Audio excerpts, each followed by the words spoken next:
საშინაო სკოლის გაკვეთილებს წარმოგიდგენთ კომპანია Silknet.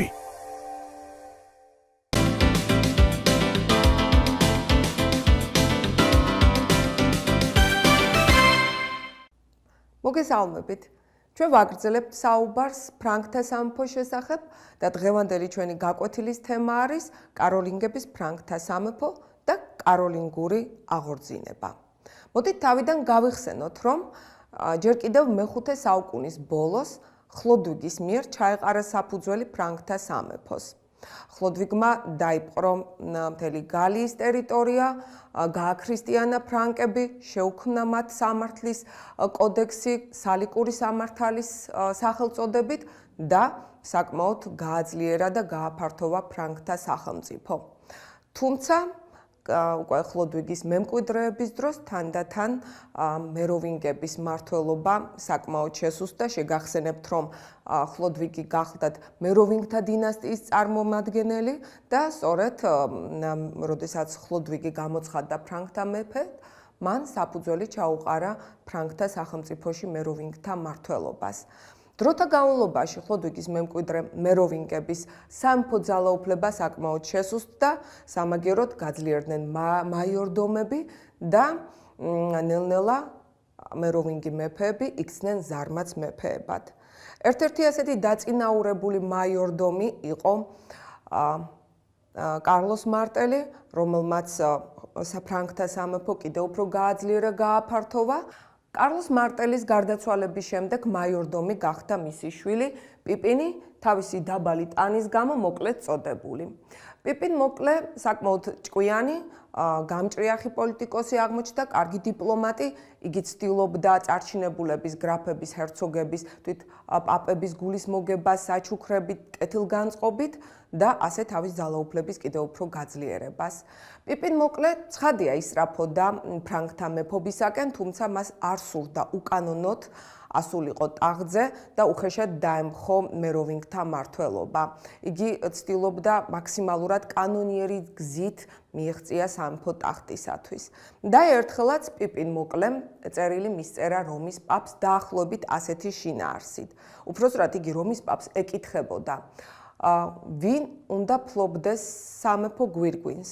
ის, ვინც იგი მემკვიდრეობით მიიღო და არაფერს არ აკეთებს არც ქვეყნის, არც ეკლესიისათვის, თუ ის, ვინც ღირსეულად იცავს ეკლესიასაც და თავის ქვეყანასაც. პაპმაც არ დააყოვნა და პასუხი მაშინვე მისწერა. მეფე უნდა იყოს ის, ვინც რეალურად ფლობს სამეფო ხელისუფლებას და ვინც პატივს ცემს ეკლესიასო.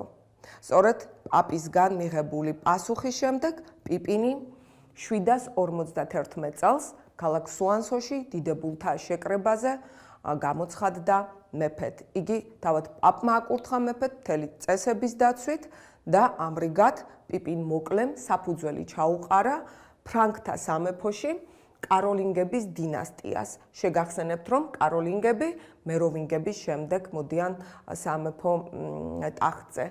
ხოლო რაც შეეხება უკანასკნელ მეროვინგ მეფეს, იგი ძალით აღკვეცეს ბერად.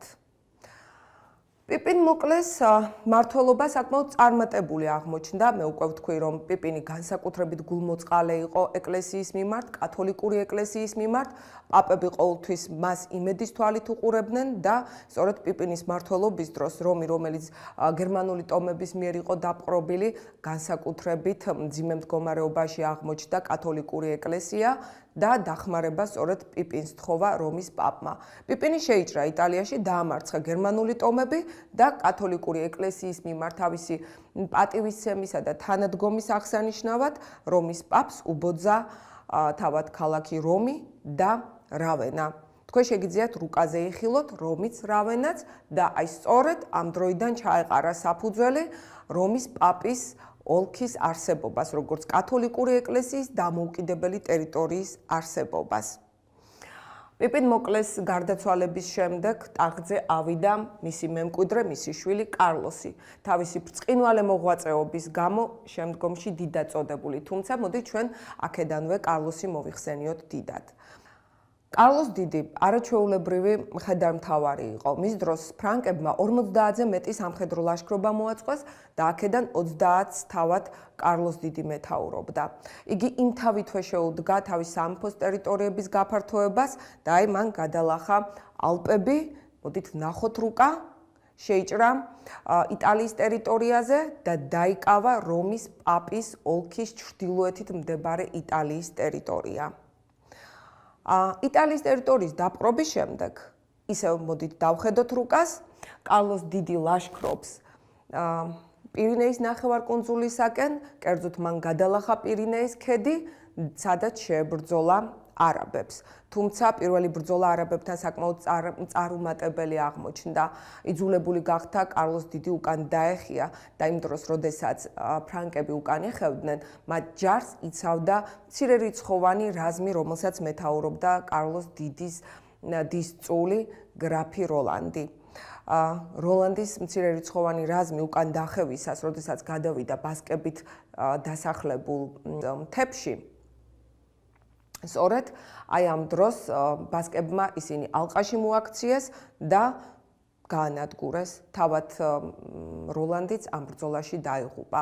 მოგვიანებით შუა საუკუნეებში შეიქმნა ძალიან ცნობილი ფრანგული პოემა სიმღერა როლანდზე, სადაც აღწერილი არის გრაფი როლანდის ბრძოლისა და დაღუპვის ამბავი.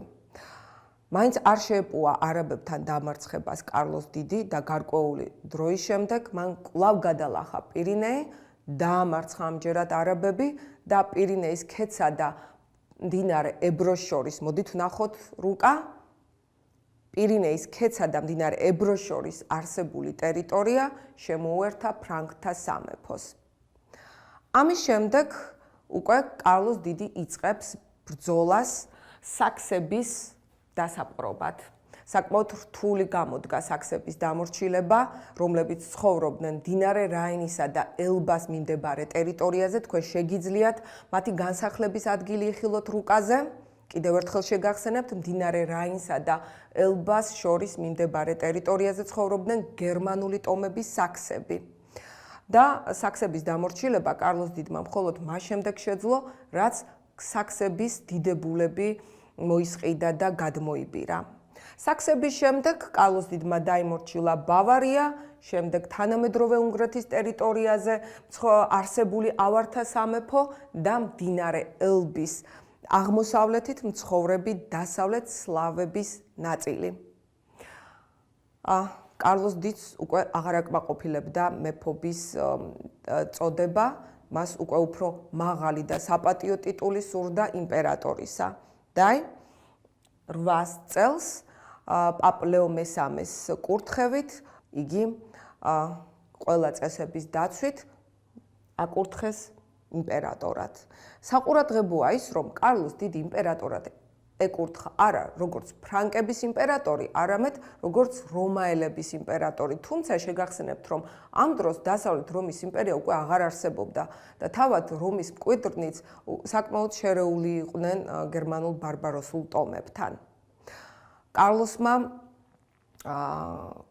კიდევ უფრო წარმატებით განახორციელა თავისი სახელმწიფოს მშენებლობა. ამ წარმატებული ძლევამოსილი ომების შემდეგ მან თავის ტერიტორია თუ აქამდე იყო დაყოფილი საგრაფოებად, დაჰყო ერთეულებად, რომელსაც ეწოდებოდა მარკები, ხოლო მარკების სათავეში კი მარკგრაფები ჩააყენა. თითოეული მარკგრაფი ვალდებული იყო დაეცვა და კიდევ უფრო გაეფართოვებინა თავისი სამფლობელოები. კარლოს დიდის ჯარი ძირითადად ცხენოსანი მეომრებისაგან შედგებოდა. კარლოსი ყველა მეომარს ურიგებდა მიწებს, მასზე დასახლებული გლეხებით, რათა მათ შეძლებოდათ საკუთარი სახსრებით შეიარაღება და არსებობა. რაც შეეხება მსხვილ ფეოდალებს, ისინი ვალდებულნი იყვნენ თავიანთი ხარჯებით და თავიანთი რაზმით გამოსულიყვნენ ბრძოლაში. ის, ვინც ვარს იტყოდა სამხედრო სამსახურზე, მას ჩამოერთმეოდა მიწაც და ქონებაც. კარლოსის დროს ფრანკთა სამეფო არა მხოლოდ ტერიტორიულად იყო დიდი და ძლიერი, არამედ ეკონომიკურად საკმაოდ განვითარებული ქვეყანა იყო. კარლოსი ბევრ ზრუნავდა ქვეყნის კეთილმოწყობაზე, შენდებოდა ქალაქები, იგებოდა ხიდები, გზები. განსაკუთრებით დიდ ყურადღებას უთმობდა კარლოსი ქვეყანაში კულტურისა და განათლების აღორძინებას. მიუხედავად იმისა, რომ თავად რამდენიმე ენა იცოდა, საკმაოდ მწყრალად იყო წერა-კითხვასთან, ძალზედ გვიან დაიწყო წერა-კითხვის სწავლა და ამდენად თავის სახელის დაწერაც კი ძალიან უჭირდაო, მემატიანეები მოგვითხრობენ. თუმცა კარლოსის უშუალო ბრძანებით თავად ფრანკთა სამეფოს ტერიტორიაზე და მის ფარგლებს გარეთ დაიწყეს მოძიება ძალზედ ცნობილი განათლებული განსწავლული პირების მათი მოწვევა ქვეყანაში და ის სწორედ კარლოსის ბრძანებით ჩამოყალიბდა სასწავლებელი, რომელსაც ეწოდა სამეფო კარის სკოლა.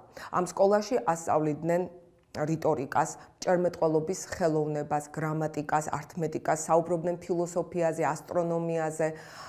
როგორც უკვე აღვნიშნეთ, მოწვეული ყავდა კარლოს იმ დროისათვის ევროპაში ძალზედ ცნობილი სახელგანთქმული პედაგოგები.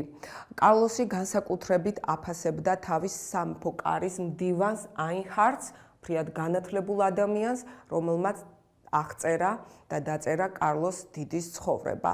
მოდით წავიკითხოთ მცირეოდენი ციტატა აინჰარდის კარლოს დიდის ისტორიიდან. მოდით ნახოთ, როგორ ახასიათებს კარლოს. ჯერ გავეცნოთ კარლოსის პორტრეტს. კარლოსი იყო მხარბეჭიანი, მაღალი, მაგრამ არა მეტისმეტად. ჰქონდა მრგვალი თავი, თვალები დიდი და ცოცხალი. ზომაზე ოდნავ დიდი ცხვირი, ლამაზი ჭაღარა, მხიარული და მიმზიდველი სახე. უყვარდა ვარჯიში, ცხენოსნობა და ნადირობა. ჭამასმაში იყო ზომიერი, არ უყვარდა სიმთვრალე და მთვრალი ადამიანი.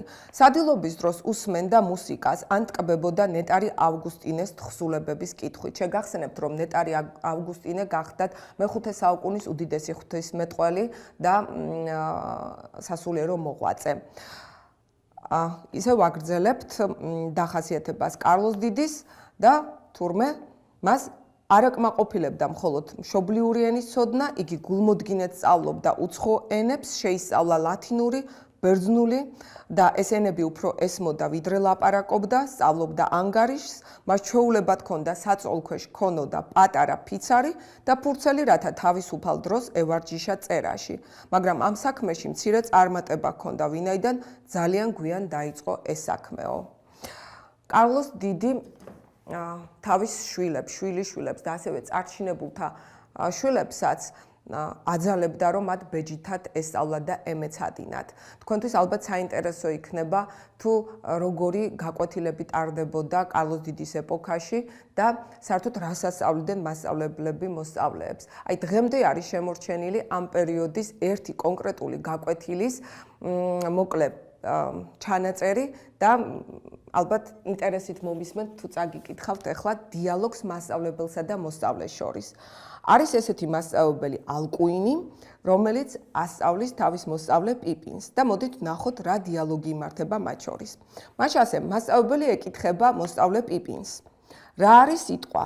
პიპინი პასუხობს: სულის მოღალატე. რა ბადებს სიტყვას? ენა. რა არის ენა? ჰაერის მათრახი. რა არის ჰაერი?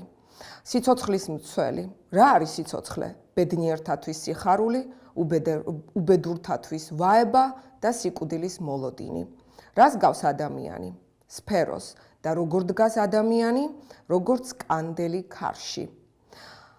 როგორაა იგი გარშემორტყმული 6 კედლით, რომლებით ზემოდან, ქვემოდან, წინიდან, უკნიდან, მარცხნიდან, მარჯვნიდან და რა ცვლილებები ხდება ადამიანში?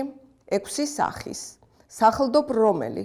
შიმშილი, სიმაცხრე, შრომა, დასვენება, ძილი და სიფხიზლე. ალბათ ეს ამონარიდი ამ დიალოგიდან საკმაოდ კარგ წარმოდგენას გვიქმნის ამ ეპოქის ადამიანთა მსოფლმხედველობის და საერთოდ ადამიანის ცხოვრების აზრისის შესახებ. ისე საინტერესო იქნებოდა თქვენ როგორ გასცემდით პასუხს აი ამ კითხვებს. კარლოსი ასევე ძალიან კატეგორულად მოითხოვდა სასულიერო პირებისაგან მათ სოდოდათ წერა-კითხვა და ცდილობდა მაქსიმალურად ხელი შეეწყო ქვეყანაში სახელმძღვანელოების წიგნების გავრცელებისათვის.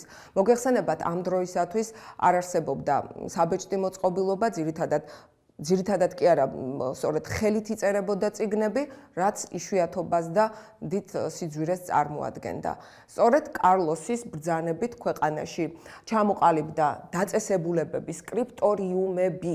თავად სკრიპტორიუმი მომდინარეობს ლათინური სიტყვიდან სკრიპტორი, რომელიც გადამწერსა და მწერალს ნიშნავს. სკრიპტორიუმებში გადამწერები ისხდნენ და წერდნენ და ამრავლებდნენ სხვადასხვა წიგნებს.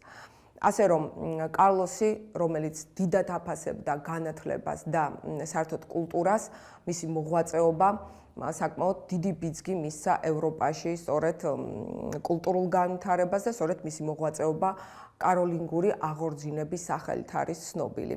კარლოს განსაკუთრებით უყვარდა ქალაქი აახენი, ძირითადად აქ მოღვაწეობდა იგი, სადაც ააშენა არაჩვეულებრივი საკათედრო ტაძარი და სწორედ 814 წელს აახენში 72 წლის ასაკში გარდაიცვალა იგი და დაკრძალეს მის მიერვე აგებულ საკათედრო ტაძარში. კარლოს დიდის დროს ფრანკთა სახელმწიფო იქცა უკვე ფრანკთა იმპერიად, რომლის ტერიტორიაც ვრცელდებოდა ატლანტიკის ოკეანიდან კარპატებამდე და ჩრდილოეთიდან ხმელთაშუა ზღვამდე. ჩვენი გაკვეთილი ამით დასრულებულია. მადლობა ყურადღებისთვის. მომავალ შეხვედრამდე.